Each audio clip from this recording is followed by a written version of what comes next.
Et c'est avec grand plaisir que j'invite Madame Jane Campion to join me on stage.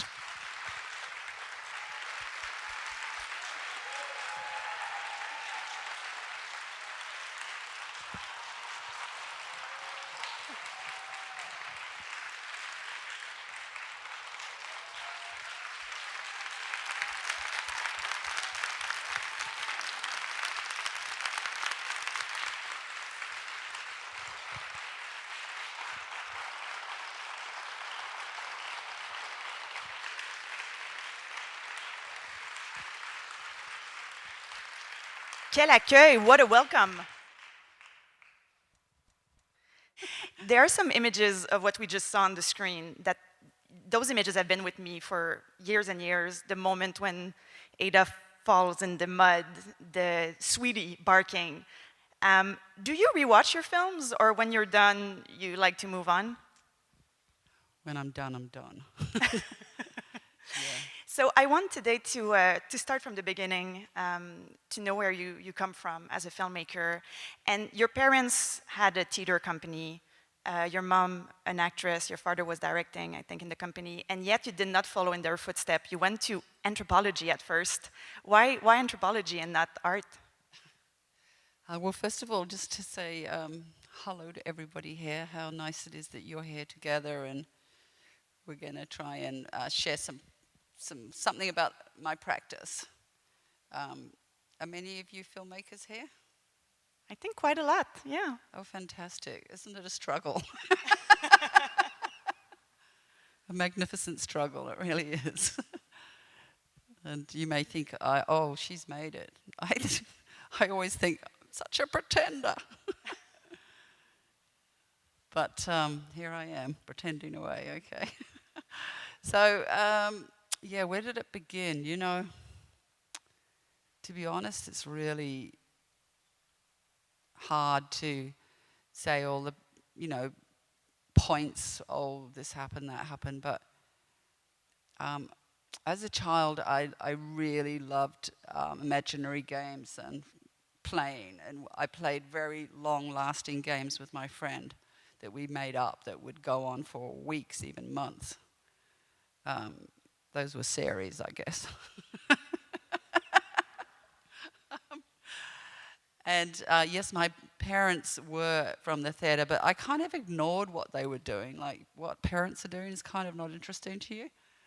And my feeling about it was like New Zealand is a very suppressed country in terms of celebration and theatre and anything like that. So my parents really embarrassed me because they called each other darling, and their friends called each other darling, and I was like, oh, what do you mean? They're not your darling? Actually, little did I know, but yes, they were expressive in a way that New Zealanders wouldn't.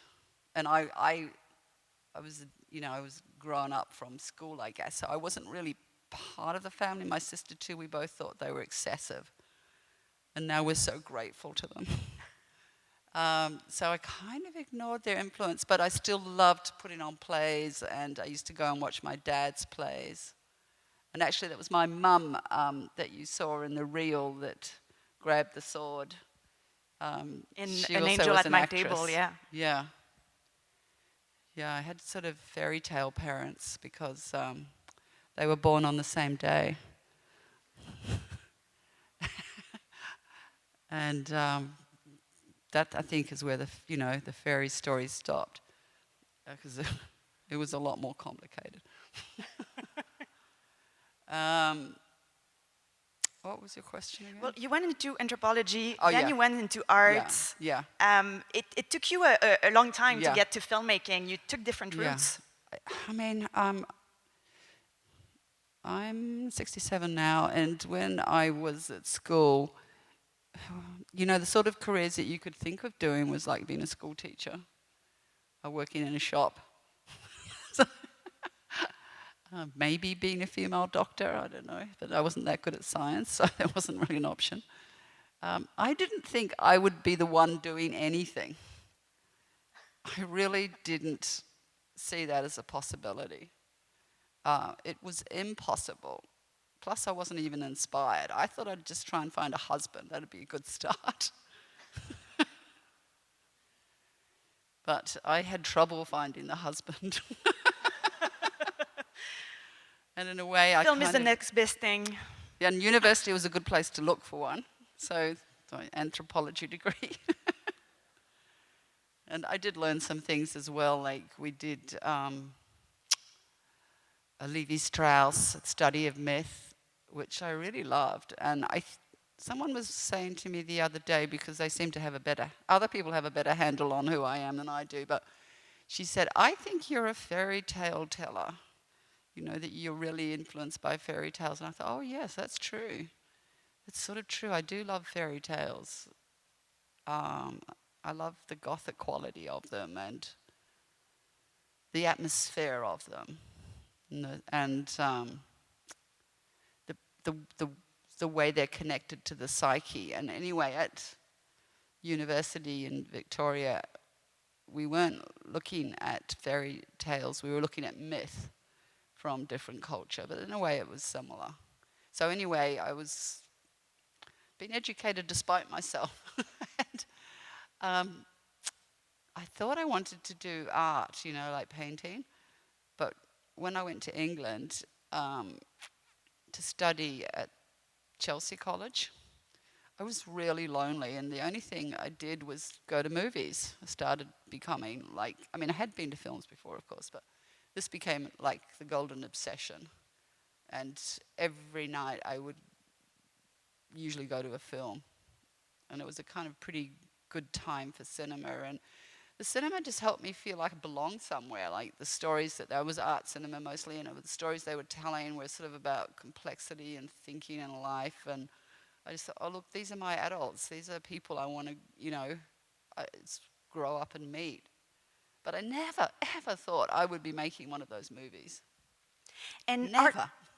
You made a first short film in art school, I think. And no, I went back to Australia, and because of the loneliness issue, closer to my home in New Zealand. And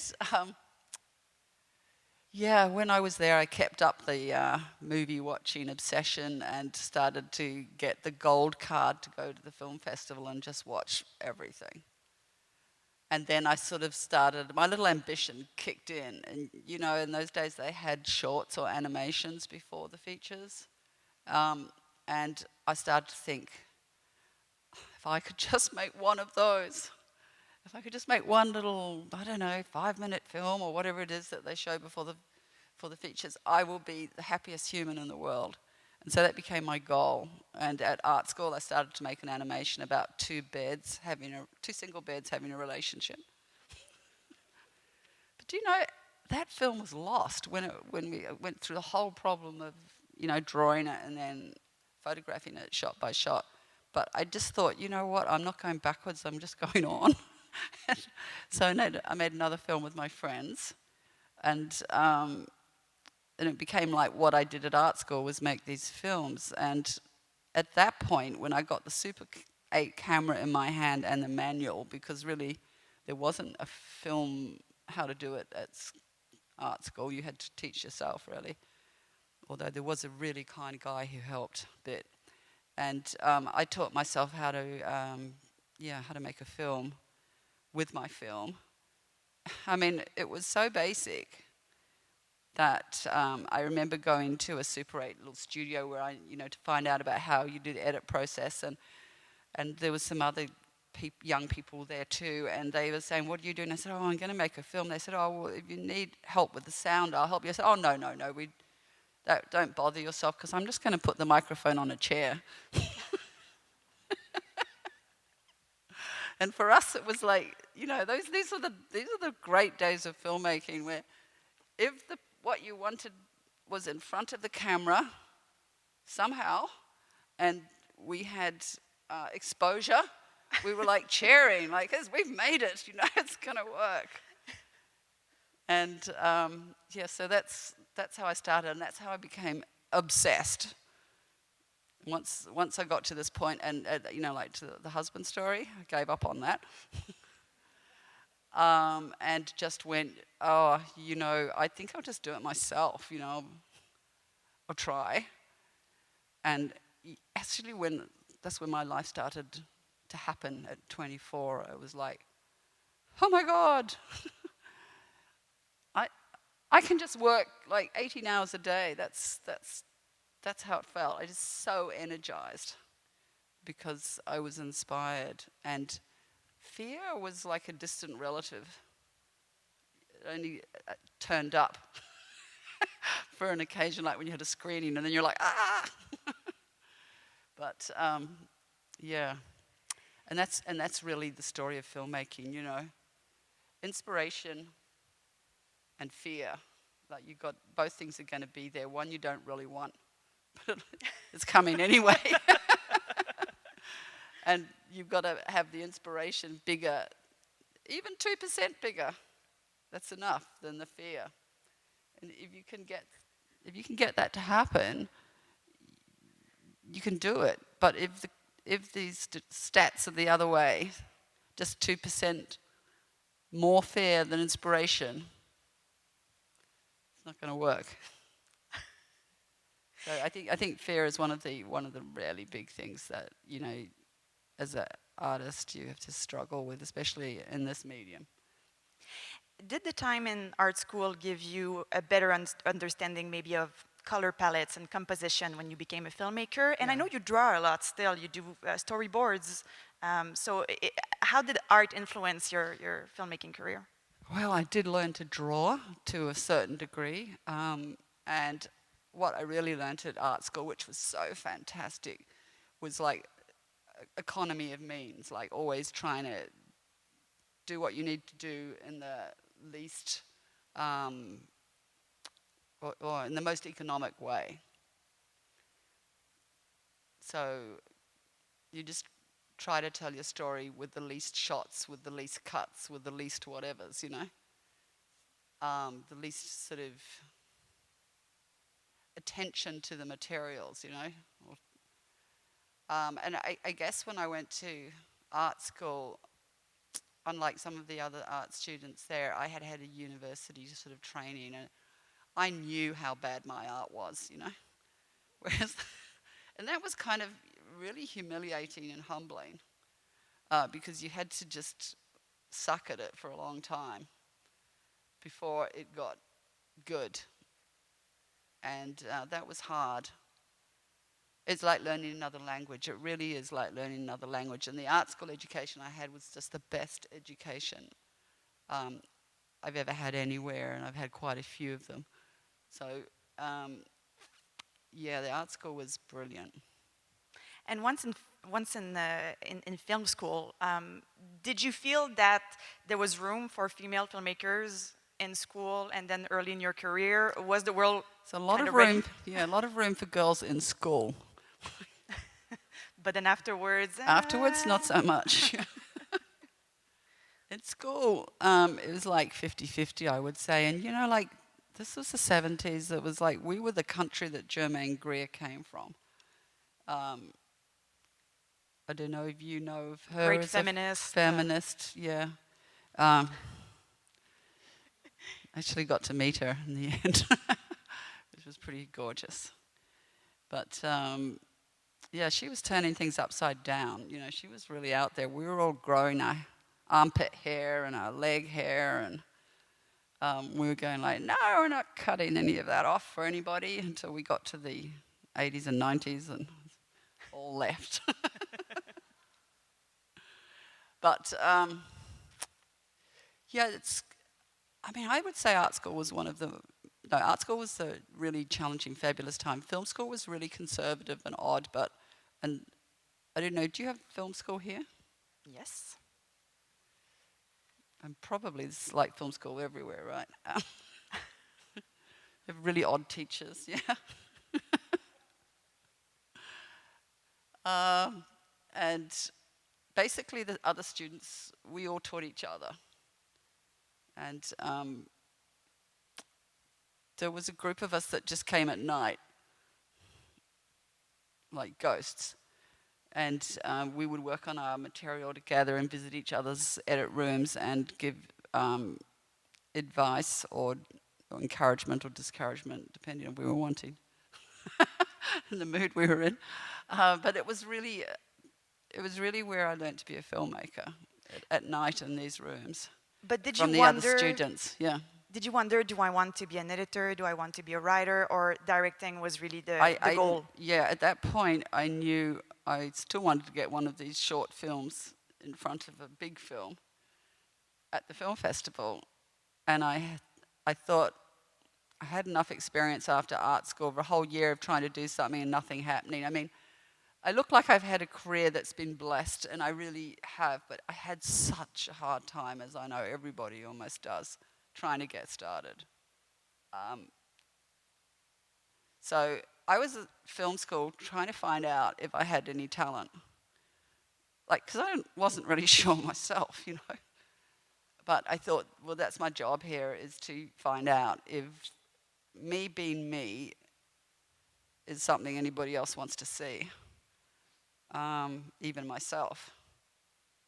And I set myself that task, and I was there for 3 years, and I made 3 shorts. And the first one, I learned everything there is to know about filmmaking for me, and I wrote it, and I made it myself and edited it myself as well. And it actually won the Palme d'Or at Cannes in the end. Yes.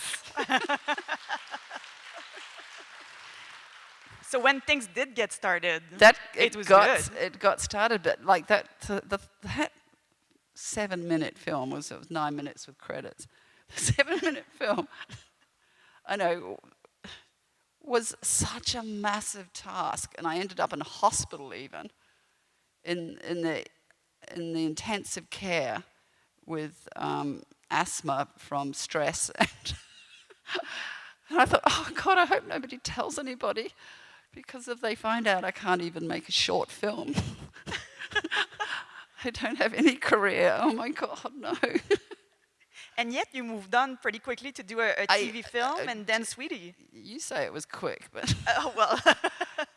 it wasn't really quick. I really learnt the big lesson about how to care for your health.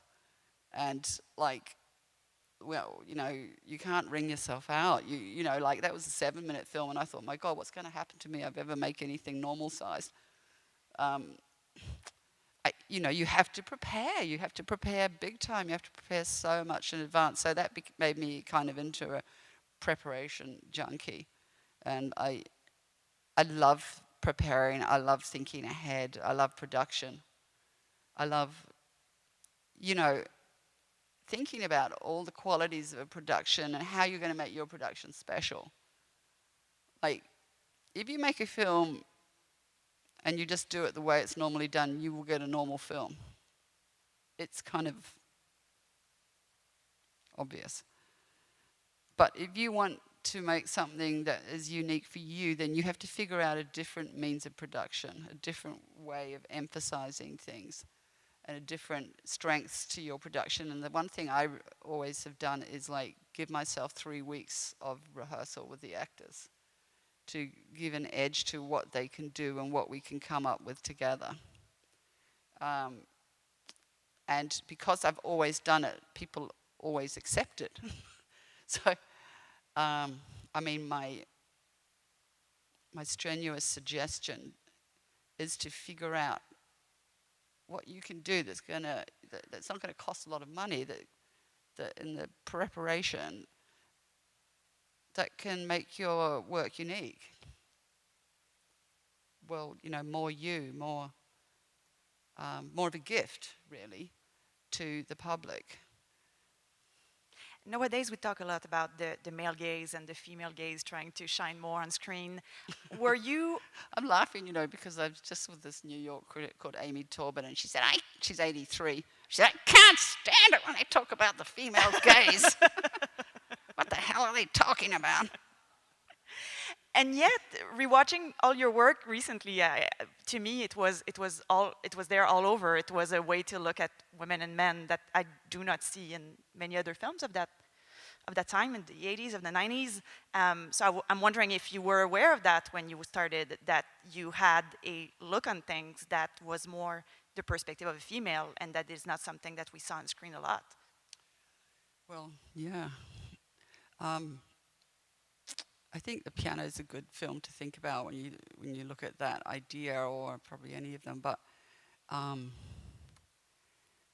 uh, you know, I'm not making choices with my brain. I work with my psyche.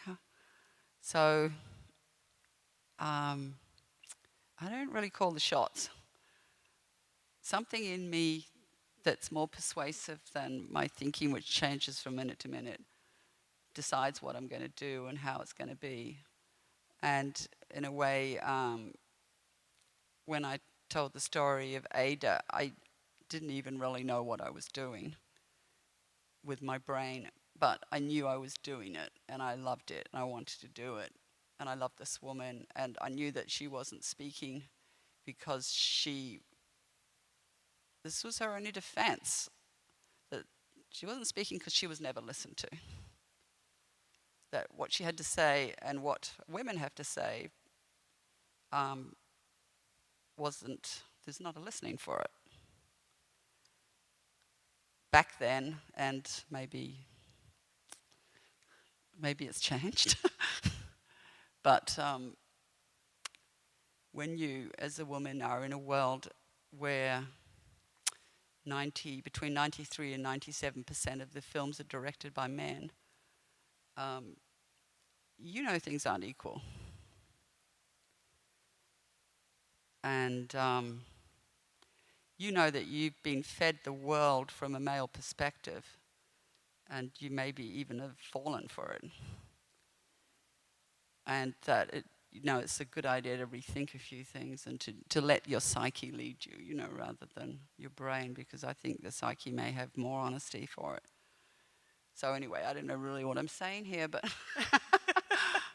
I think you get the message, right? But it's early in the So it's conversation. not deliberate. Oh, I'm going to say this with Yeah. with a female perspective, because you don't really know what that is. But I think I always, do, and to some extent or another. I mean, female, it's really hard to say whether it's like feminine or sensitive. Like I've got a degree of sensitivity. And then a lot of guy filmmakers are beautifully sensitive as well, So to me, sensitivity is probably the thing I cherish most. But and things been done well. And then, because I don't go like, oh, it's a female filmmaker, I must see it. Like everybody, I want to see something good. And I think all filmmakers accept that. They want to be an artist first of all, really. Yeah. Yeah, but I was thinking of in the piano, yes, but also in the cut, there's something for me very striking about the sexuality in those films, where the man is much more of an object of desire than the woman, and the sexuality that is pictured is something that I had not seen. I remember seeing those films at 20 and being like, wow, I don't think I've seen a film offering me this perspective on sexuality. So in that sense, did it take a woman to make it? And was there a pushback when you portrayed sexuality, the feminine sexuality like this? I think the piano got through okay, but but honestly, within the cut, there was such a pushback. I was actually just having dinner with Susanna Moore, who wrote the book, in New York, and she's teaching at Princeton now as well. And we were discussing it a little bit, and she said it was ahead of its time, really. There was such a pushback, and almost all the reviewers are men.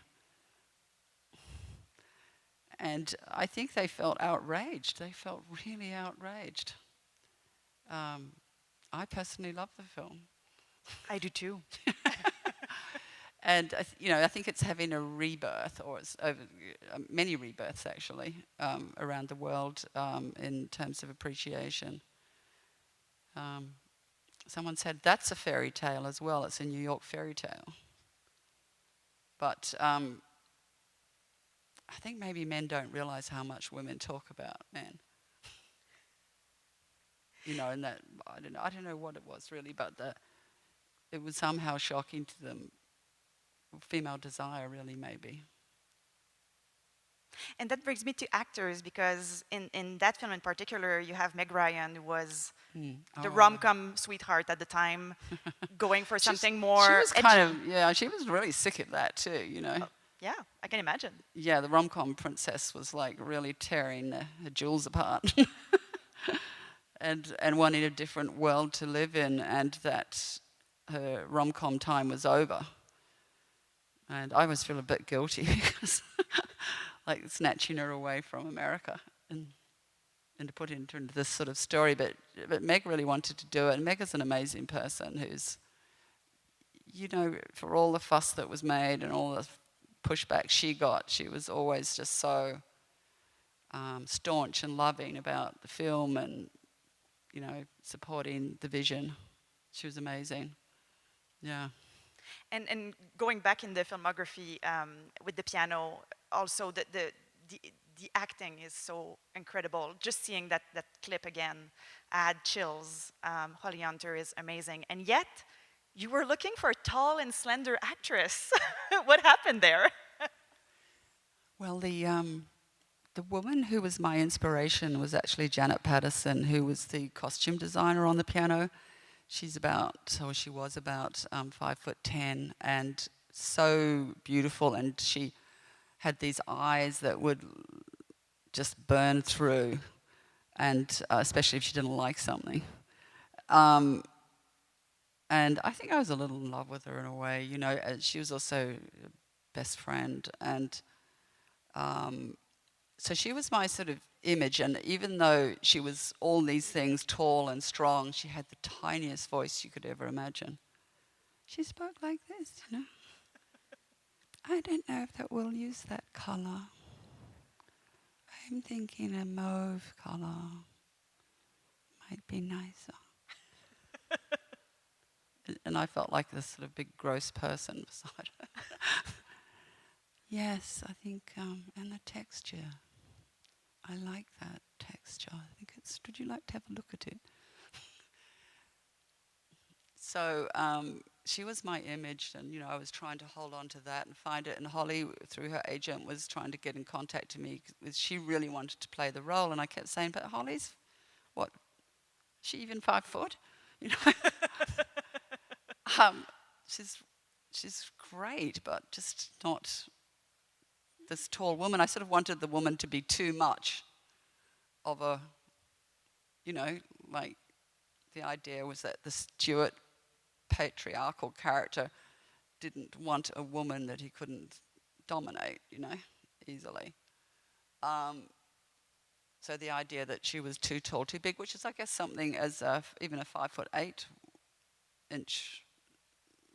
woman, female, I often found myself walking in gutters to look shorter. Life's humiliating. But anyway, the thing was that when I finally said, oh, what the hell, I may as well meet Holly, you know, she's just like an amazing actor, what can go wrong? I filmed her, and when I got back home to New Zealand, I saw, you know, we're all looking at the tapes that we'd made of different actors, and her eyes were just there in a different way, that I could really connect to her. And, you know, because she doesn't speak conventionally in the film with language or words. It just was so important. And also she is a really good pianist, and she gave me a tape of her piano playing, and, you know, when I realized that, it was just like, maybe it's really good that she's, instead of being really tall, really small. And we could just reverse that idea to that she's too short, too little, not enough of a woman. And yeah, I mean, I think honestly it was such a privilege working with Holly and becoming a friend of hers. And, you know, if you asked me what we did or what our acting techniques were, I have no idea. We made friends, and then we just tried to figure it out. Is that how you always do it? You have 3 weeks on rehearsal, and then you figure it out as friends? Well, partners? we do go through the scenes. I think this is a girl thing, that there's just a trust that, we can be vulnerable. We don't have to know the answers in the same way as maybe it is different for the guys. But also Harvey Keitel was a major coach for me for how to run a rehearsal room. He taught me how to do it, and I had a few ideas that were in line with his, but he taught me how to do it deeply. I was like a little, school kid with a schedule. Like, oh, this scene should be 2 minutes in the film, so I'll give it an hour, maybe 40 minutes in rehearsal. And so it went on, and when Harvey turned up, we did this scene where Harvey puts his hand on Holly's back, where, like, oh, how long have I got for that? Oh, nobody says anything, 30 minutes, maybe shorter. And then, but the whole point of rehearsal is to, I'm not joking now, but to find a space, a safe space where the actors can experiment and learn to, or find a place where they can explore and give themselves body memories that they won't have time to do on set. With the other actors that they're actually acting with, not just in their bedroom alone, or with their acting coach.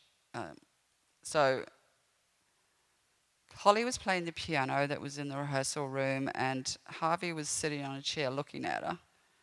And, I just sat back there thinking, okay. And I, waiting for something to happen. And, nothing happened, He was just looking at her.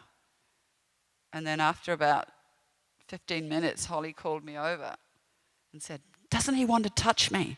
I said, "I'm sure he does want to." Just like a pimp or something. I'm sure he wants to. But let's just wait and see what happens. Just keep playing anything. And so she did. She kept playing, and the room just became so tense because I was feeling her anxiety by that stage, and then just watching Harvey, and Harvey was not going to move until he felt a genuine impulse to move, and it took him a really long time. So when he actually got up off the chair, it was like, oh my God, what's he going to do? And he walked across, and I can just remember that feeling now, put his hand on her back. It was so electric, and I realized that's what I have to create with my shots, with like a very condensed version of it. But he showed for himself, and he showed me, and he showed her what that moment in reality was, And, like finding those moments in rehearsal is what rehearsal is about. And, setting up circumstances, whether it's improvisations or however you want to do it. Sometimes I do really, really different things. Like in this last film that, I don't know if people are going to see this film tonight. Are you? Anybody? Yeah. I think, yeah. I can't wait to share it with you. I really can't. I'm so excited that you're able to come and see it in a theatre. That is just... I'm absolutely so thrilled. And the 50th edition of the festival, yeah? Yeah, oh, I'm so happy about that. The balloons are there. Oh, yes. Why didn't I see them? Yeah. So you did something different with the rehearsal, Yes, with the actors in this one? Well, with this story, The Power of the Dog, it begins with the story of the two brothers, and at the beginning of the story, you can see that they've had a power dynamic that's been going on for a long time, but the story begins when it's starting to break down. And Phil, which is the Benedict Cumberbatch character, is the dominant one, and Jesse Plemons is his brother, who he calls Fatso, and has always kind of owned, like he's the less achieving one, the less brilliant one, the brother that reads comic books well. Cumberbatch plays chess and is like this great horse breaker as well.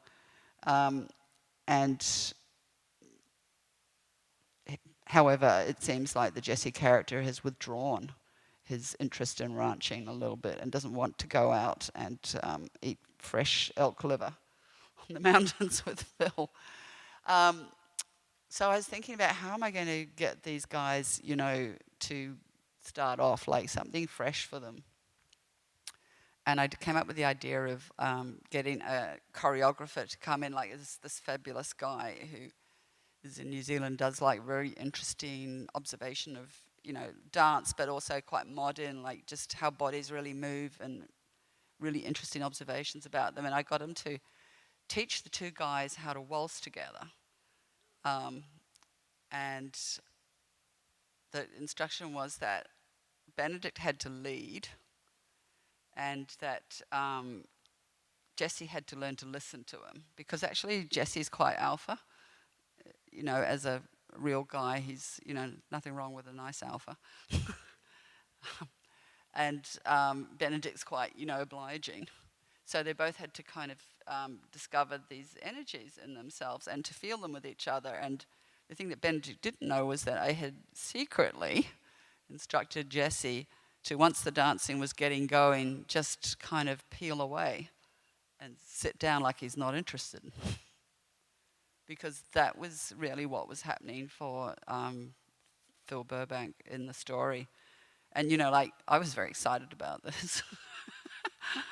Quite excited, but it's really hard to know if it actually has any impact on them or not, except that in my imagination it does. However, this one I think did work. They did say they liked it because, a lot of anxiety when you begin rehearsal, it always goes to your head, and you really know that, if you're working in your body, that's where the goods are. So I think, for one thing, it brought them together and bonded them, and it illustrated in a body way their dynamic again and again. The other thing that I like to do is to give them a story in the world to do. So I sent them on this massive walk, like 6-hour walk in the bush in New Zealand, where the instruction was again to walk together for a part of it and then to separate and have to walk the rest by yourself. And they were saying like, fuck you, Jane. We really wanted to talk together, I'm not sure if I was that popular for that part of it, but they did get to have to experience the environment alone, together and then alone, and how different that is. And I think that it's really fun and actually helpful, not only fun, but really helpful to take a bit of energy into designing different ways to bring yourself to the center of your material. And one of the other things about this film, when you see it, it's really deep. It's got really deep, deep roots in the psyche. And I was thinking, like, how am I going to help Benedict with that too? And so I found out from a friend about a woman that worked with actors, like with dreams. And I thought I'll try it first myself, so, see what it's like. And so I worked with this woman called Kim Gillingham, and it was like the most amazing thing I've ever done, because she just facilitates this conversation between you and your script and the characters in the script, but you're saying it all. So she's not telling you what to think or say, because that would seem really weird, and you would immediately reject it. But she would say to me, after getting me into a dreamy state, like there was actual dreams that we used the images from, but then there was just like also a time when she would relax me and I'd lie down and she'd say, now, if you were Phil Burbank, what would you say to Jane? What would you say she needs to know to paint this portrait of you? And like, so I'm in Phil Burbank's body at this moment. And it was so interesting to go through that experience. And, I found myself saying as Phil, well, she needs to take off that, lab coat, that protective white lab coat for a start. She needs to get dirty. She needs to get in there.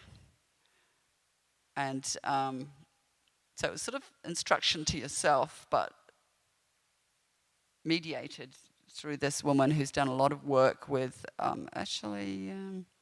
maybe she's a Canadian Jungian dream worker. Her name's something rather Woodward, Joanne Woodward. Anyone know her? She's written quite a lot of books. Anyway, she's brilliant. And she also had experience of working with Sandra Seacat, who's a really famous actor coach in America.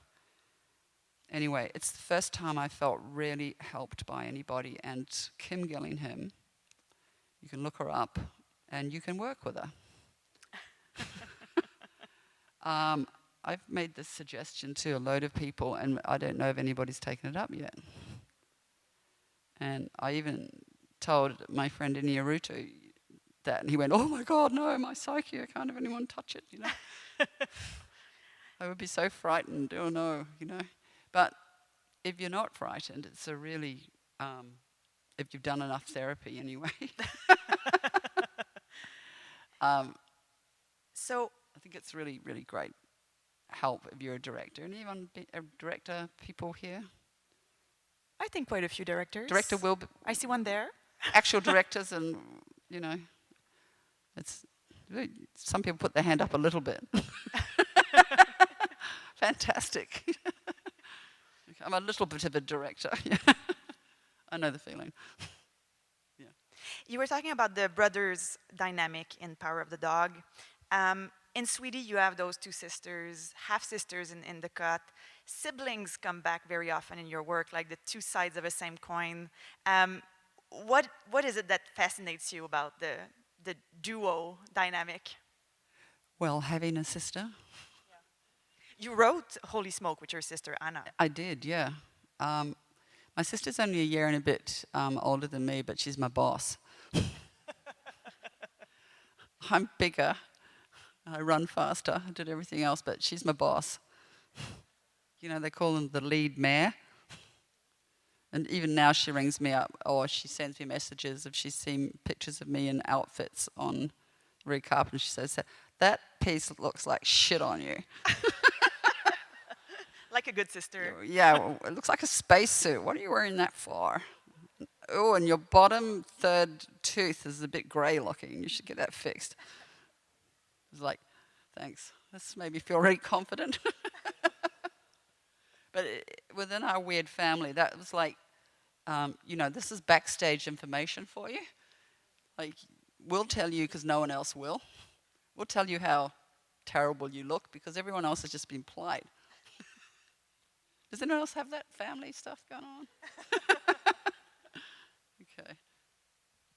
So that's part of why you like duos Well, and family I think, stuff. you know, I think the family is such a foundational set of relationships anyway. You know, mother, father, brother, sisters. I mean, everybody's got them, or one of those relationships. So, or, you know, I think they are really powerful and go on being powerful in your life, even after you've left your family or you know, your mother and father have died. Yeah.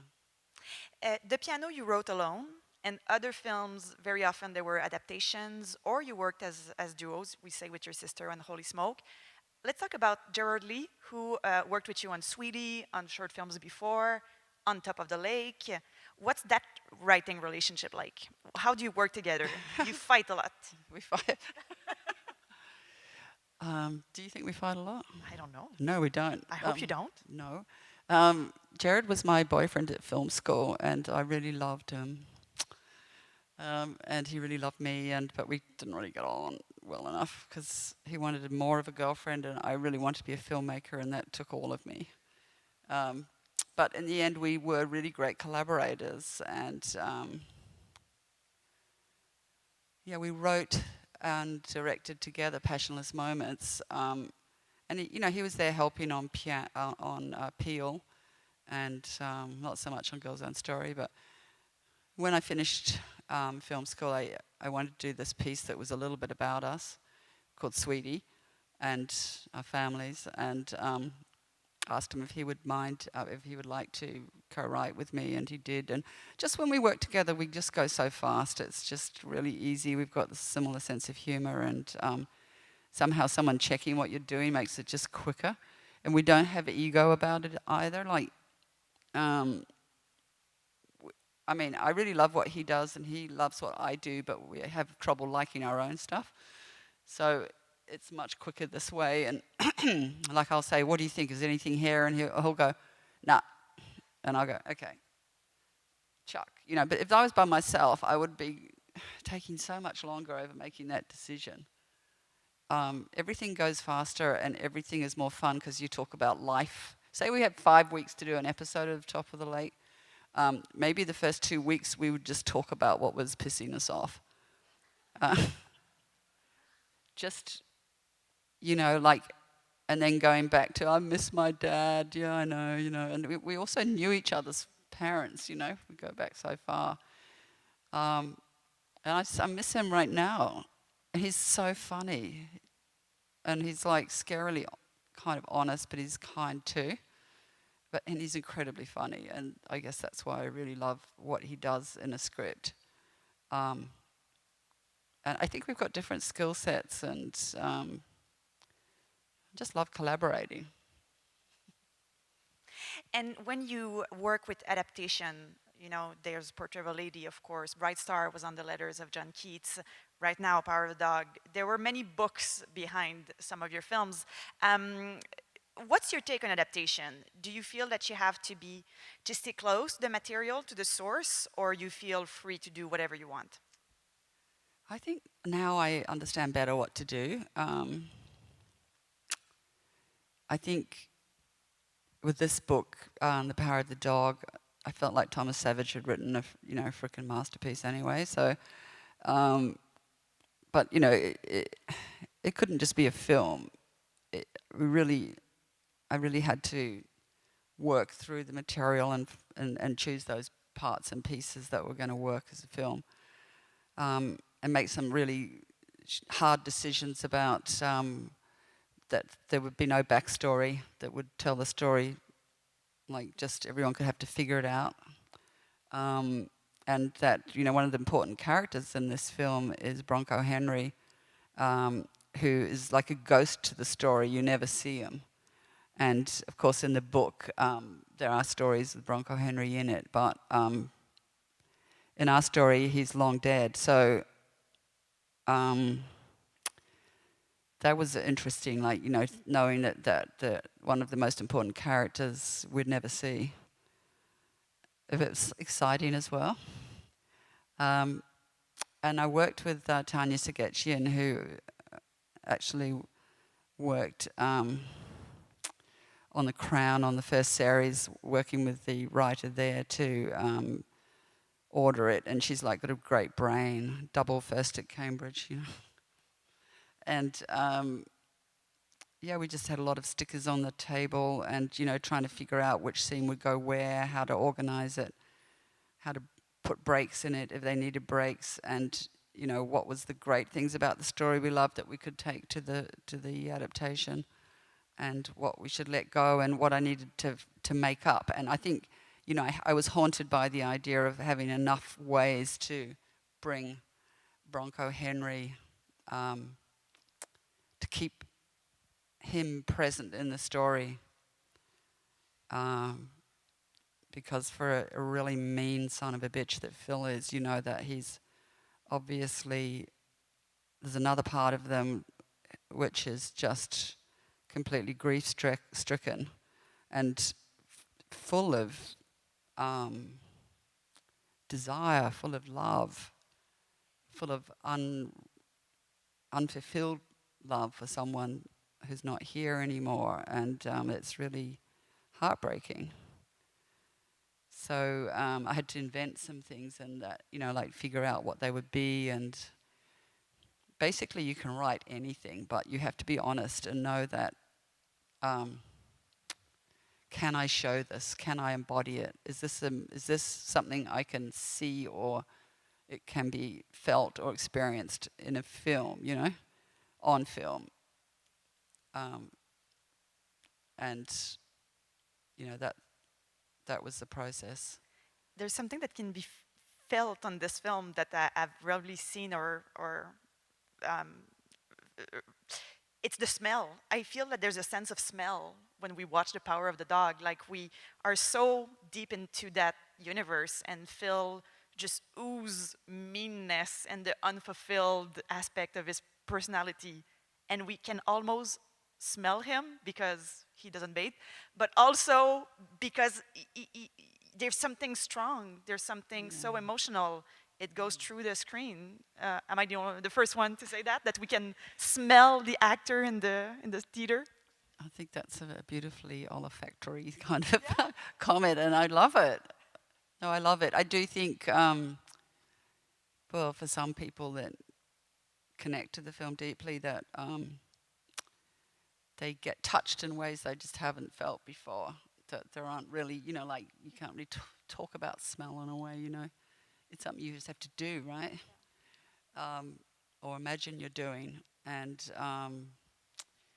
there is a sort of visceralness or sensuousness or quality to the story and the Phil's presence. Yeah. As you say, he doesn't like to bathe with soap. He's like an animal in a way, and I love that about him. And I like the opposites of these things: people that are like animals and people that are very sophisticated. I think both things are really nice. So, of course, I'm sure I'm not the first one to ask this question since this film has started, but when we look back at your filmography earlier on, we see all those very strong female characters, and now we have The Power of the Dog. There's 4 strong characters, there's 1 female, and she's not necessarily there's no hero in that story. I feel that the 4 of them are really at the forefront of the story. Why a portrait of men masculinity this time? Well, as I told you, I'm not the boss. My psyche is my sister. And, I really do follow that because I think the decisions made at that level are much more interesting than ones that you make with your head, So when I read the book, I just fell in love with it. I couldn't stop thinking about it. And I honestly think that what's happened in the last few years with the Me Too movement has changed things even for me, that my psyche is now thinking, I can think about guys now. I could make a film with a male lead. That's okay. Because there's so many more women out there making female-led stories. Yeah. I mean, I was still like shaking in my boots a bit, or my tennis shoes or whatever. And I did think about it. And I did compensate by having Ari Wegner, beautiful Ari Wegner, be the cinematographer, because I thought, I want a woman really close to me to help see this story together. And, I do think Phil's a bit of a bitch too. He's a real bitch. I mean, a bit of a, yeah. And the interesting thing is that when I was actually working with the guys in this story, like to begin with, I saw them as like guys, but in the end, I just saw them as friends. And it's just artists just trying and struggling to do your best, and you are mates, And the gender thing seems to be an outer layer in a way to the other parts of the process, but not to underplay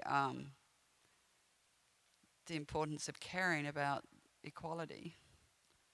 I do, but as I said, I'm not the boss, And I do think what's happened, and with the writing from the New York Times and New Yorker with Megan Twohey and her pal, and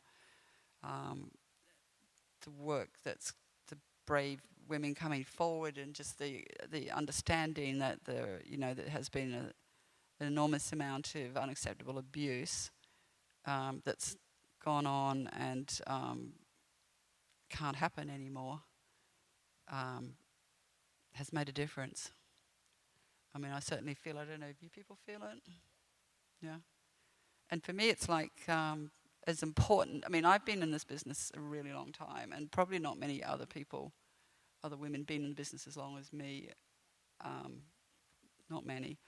And I've seen the changes. And this is like the Berlin Wall coming down. This is like the end of apartheid. I just don't think we will have the suppression of women the way we had before. I mean, there was a sort of idea like, oh, I think there's not so many women directing films because they're just not really leaders. It's just not something that they're good, like, having to tell male crew what to do. That's just, I don't think that's something women like to do. Yeah. That's just so not true. We love to do it. But that was accepted, and like, how come there's nobody who's won at, or the Oscars or at Cannes or Venice for so long? Well, that's just because maybe women aren't that good as filmmakers. People really were able to believe those stories, and they were able to believe it because they thought the facts showed that. But what I saw the facts showing was that there wasn't equality. That, with so few women in the business, there were the chances of the 7% or the 3% or whatever actually, succeeding to that level were really slim. And I just feel that you can feel the difference. You can see the difference, with the quality of work that women have been making lately. It's exciting. And for almost 30 years, again and again, would always say, Jane Campion, only winner of the Palme d'Or, female winner of the Palme d'Or. Was it lonely up there? Were you tired of saying, yes, I'm still waiting for another female winner? I was really grateful to have won. And then it felt shameful to the community, that's all there was. And yeah, I'm really excited that environment's changed and that Julia Durka now, is that how you say her name? Has won with her film. I'm looking forward to seeing it. And yeah, I do feel a difference. And it's not to say that I don't, like. I love film. If anything, I'm an artist, and I love good work, whoever made it. So I'm not a politician about this stuff. I like male-made films. I would never think about it saying like, "Oh, did a man make this?" I'm like, horrible. But I just, to see something well made is so rare in a way that you really appreciate it, whoever did it. But we know the politics behind the other side, so you know what I'm saying. It's really good that things have changed. You presided the jury for short films first and then for the whole competition. And I think you wanted to have more women on the jury. Yeah. When Terry first asked me, have you got any idea about how you want the jury to be? I said, oh, no, just do whatever, And then I changed my mind and I said, Terry, I've got an idea. I said, why don't we have an all-women jury? And he went, oh. It's not really fair. And I went, oh, yeah. Why not? But I said to him, Terry, this is a real way to get, like all the male filmmakers, undoubtedly the 20 films will mostly be made by, in competition will have been made by men. And now they're going to be thinking, what are the women thinking, for a change? What are the women thinking? That was too scary. That was too scary. Because it would, wouldn't it? It would make you think, everybody would be having to think, like, well, for one thing, it's so unfair there's only women on the jury. And then they'd have to think, well, why is that really unfair, Usually there's just a couple of token women on it. And it would just be such a great reversal of power for a moment, and I don't think, anybody I've ever experienced on a jury is doing anything other than respecting the filmmakers' efforts and trying to give the prizes to the ones that they think they really love the most, you know. But anyway, that didn't happen. We're running out of time, but I think I'm going to sneak one tiny little question before we go. A few years back when you were doing Top of the Lake, you said very clever people used to do films, and now very clever people do television. So you went and do 2 series of Top of the Lake, and now you come back to film. I'm not feeling so clever anymore. Well, has it changed maybe, or was the call of cinema been stronger than anything else? For me, it's not really like that. I felt there was more freedom in TV series for a while there. Film seemed kind of conservative medium for many reasons. And I think it's true that in television you can be quite wild. I mean, at the Top of the Lake, I know I could never have done that in film. You know, have a menopausal women's camp where they're called the unfuckables, you know. It's not See Top of the Lake. It's amazing. I really wanted to do it. And then it was a lot of work doing, you know, 6 hours and then the next 6 hours, and that's just so much work. And so that at the end of that, I felt like, oh, you know, the economy of just 2 hours is so beautiful. Feature film, that's, you know, so great, and you can really polish that those 2 hours, you know, and present something very tight and well considered, and, you know, but with, you know, guts and heart. And yeah, that did seem to me like had its charms. Yeah. Jean Campion, thank you so much for being here today. Some people will see The Power of the Dog tonight, some people next Thursday. Enjoy. You're in for such a treat.